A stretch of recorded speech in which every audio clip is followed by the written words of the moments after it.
වන් අපේ දොස්තර YouTube channel එකට ඔයාලව ආදරයෙන් පිළිගන්නවා. මම අද කතා කරන්න යන්නේ දියවැඩියාවට දෙන බෙහෙත් වකුගඩු නරක් කරනවා. ඒ හින්දා බෙහෙත් නොගන්න එක හොඳයි කියලා හිතන් ඉන්න අයට ඒකේ ඇත්ත නැත්ත මොකක්ද කියන එක. ඇත්තම මොකක්ද කියලා ගත්තොත් එහෙම දීර්ඝ කාලයක් තිස්සේ අපේ ලේවල සීනි වැඩි වෙලා තිබුණා. වකුගඩු වල තියෙන කුඩා රුධිර නාල ඒ වගේම අපි දන්නවා වකුගඩු කියලා කියන්නේ අපේ ශරීරයේ පෙරණයක් විදිහට ක්‍රියා කරන අවයවයක්. එතකොට මේ පෙරණ කොටස් අහිතකර විදිහට හානි වෙනවා. එතකොට ශ්‍රී ලංකාවේ වකුගඩු නරක් වෙන්න ශ්‍රී ලංකාවේ මිනිසුන්ගේ වකුගඩු නරක් වෙන්න ප්‍රධාන හේතුවක් තමයි මේ සීනි හින්දා සිද්ධ වෙන වකුගඩු නරක් වෙන එක. එතකොට බෙහෙත් නොගත්තොත් දියවැඩියාව වැඩි වෙනවා. ඒ කියන්නේ වකුගඩු හානි සිද්ධ වෙනවා. එතකොට අපිට තේරෙනවා ඇත්තම தත්ත්වය තමයි වකුගඩු නරක් කරන්නේ බෙහෙත් නෙමෙයි දියවැඩියාව කියන එක. ඒ වගේම තමයි අපි මේ දියවැඩියාවට දෙන බෙහෙත් රුධිරයේ සීනි පාලනය කරනවට අමතරව වකුගඩු වලට තියෙන බර අඩු කරනවා. වකුගඩු රෝගය වේගයෙන් තව වැඩි වෙන එක නවත්තනවා. ඒ වගේම තමයි මේ සමහර සීනි වලට දෙන බෙහෙත් වලින් වකුගඩු ආරක්ෂා කරන්නත් හැකියාවක් තියෙනවා. එතකොට ඇයි එහෙනම් මිනිස්සු බෙහෙත් වලින් වකුගඩු නරක් කරනවා කියලා හිතන්නේ? මෙහෙමයි. මේක සිද්ධ වෙන්නේ ගොඩක් වෙලාවට මේ විදිහට.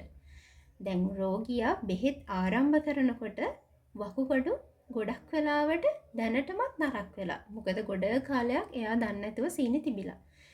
ડોක්ටර් බෙහෙත් පටන් අරගෙන ඊට පස්සේ එක එක පරීක්ෂණ කරලා බලනවා වකුගඩු වලට සීනි බලපාලාද, ඇස් වලට සීනි බලපාලාද, ඒ වගේ දේවල්. ඒ බලනකොට ડોක්ටර්ට අහු වෙනවා වකුගඩු නරක් වෙලා කියලා.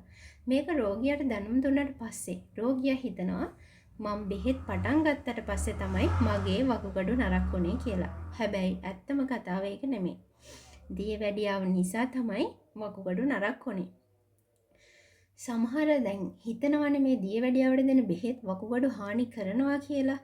එතකොට ඒකේ චූටි මැත්තක්වත් නැද්ද කියලා සමහර අයට හිතෙනවා. ඉතාමත් කලාතුරකින් ඒක වෙන්නේ වැරදි ලෙස බෙහෙත් භාවිතා කළොත් විතරයි. එහෙම වුණොත් වකුගඩු වලට හානි සිද්ධ වෙන්න පුළුවන් ඉතාමත් කලාතුරකින්. මෙන්න මේක අඳුරගන්න තමයි ඔයා ක්ලිනික් ගිහාම ડોක්ටර්ස්ලා ඔයාගේ ක්‍රියටිනින් EGFR වගේ පරීක්ෂණ කර බලන්නේ. ඒ වගේ වකුගඩු වලට නරක් වෙන තත්ත්වයක් තිබුණොත් එහෙම ડોක්ටර් ඔයාලගේ බෙහෙත් වෙනස් කළා හරි බෙහෙත් වල මාත්‍රාව වෙනස් කළා හරි ඔයාට හරියන විදිහට අදාළ විදිහට ඒ දේවල් වෙනස් කරලා ඔයාට දෙනවා. ඒකින්ද වෛද්‍ය උපදෙස් නැතුව ඔයා දැනටමත් බෙහෙත් ගන්න කෙනෙක් නම් බෙහෙත් නවත්තන එක, ඒ වගේම සීනි තියනවා කියලා දැනත් බෙහෙත් නොගෙන ඉන්න එක ඊටමත් භයානක තත්ත්වයක්. මම කලින් කතා කළා සීනි හින්දා ඔයාලට වෙන දේවල්. එතකොට ඔයාලට මතක තියාගන්න තියෙන දේ තමයි දියවැඩියාව වකුගඩු නරක් කරනවා බෙහෙත් තමයි වකුගඩු රැකගන්නේ කියලා. ඒ හින්දා ඔයාලට දියවැඩියාව තියෙනවා නම් බෙහෙත් වලට බය වෙලා බෙහෙත් නවත්තන්න එපා. නිසි ලෙස නිසි මාත්‍රාවෙන් වෛද්‍ය උපදෙස් අනුව අනිවාර්යයෙන්ම බෙහෙත් ගන්න. ඒ වගේම තමයි මේ channel එකට ඔයාලා like කරන්න, comment කරන්න, තව කෙනෙක්ට දාගෙන ගන්න, share කරන්න. අපි ඊළඟ වීඩියෝ එකකින් හම්බෙමු.